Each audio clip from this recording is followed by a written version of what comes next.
India का मुकाबला कर सकते हैं? इंडिया कोई, हम अमेरिका भी हम गुलाम बना लें, आप इंडिया की बात करते हैं। अच्छा, इतना कॉन्फिडेंस, वाह भाई वाह, क्या बात है आपकी। कैसे मुकाबला करेंगे आज, ऑडियंस को बता ही दो। आज मेरा टॉपिक था कि ग्रीस के अंदर से पाकिस्तानियों को निकाला जा रहा है, ये कह के कि पाकिस्तानी फ्रॉडियां हैं, पाकिस्तानी यहाँ पर आकर रेप करते हैं, पाकिस्तानी यहाँ पर आके क्रिमिनल एक्टिविटीज में पार्टिसिपेट करते हैं। मेरा दुख ये है कि मैं उसको ये एजुकेट करने आया हूँ, आपको बताने आया हूँ कि उसको कैसे ठीक किया जाए।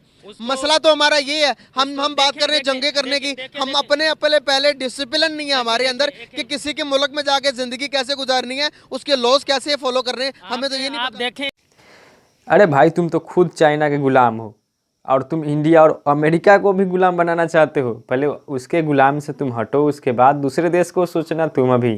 चलिए वीडियो में देखते हैं आगे उनका रिएक्शन और क्या कहते हैं। ये वीडियो है डेली स्वीक का।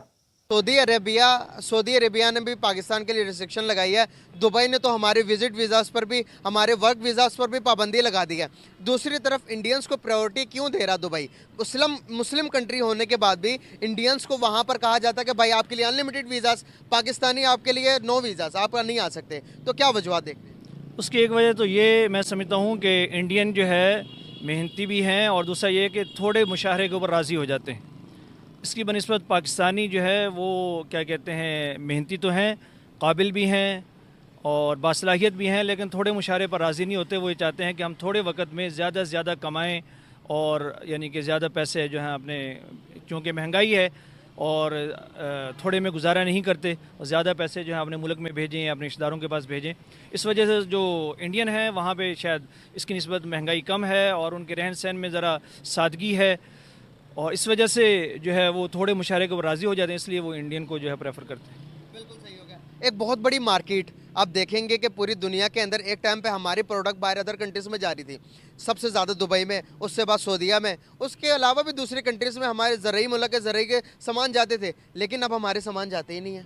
अब हमारे चीज़ों का तो वहाँ पर हम बताते हैं कि एक अरबी से मेरी बात हो रही थी, वो कहता कि भाई आप बताते हो आम बेच रहे हो, उसके अंदर से निकलती दालें, आप कुछ और बताते हो, कहते हैं सही चीज़ों के दाम ले लेते हो हमसे, लेकिन 2 नंबर चीज़ें भिजवाते हो। उसके बरक्स हमें इंडियंस अच्छी चीज़ें देते हैं, वो जो कमिटमेंट करते हैं उस पर पूरा भी उतरते हैं। इस तरह के क्या हमें शोभा देती हैं ये सारी चीज़ें?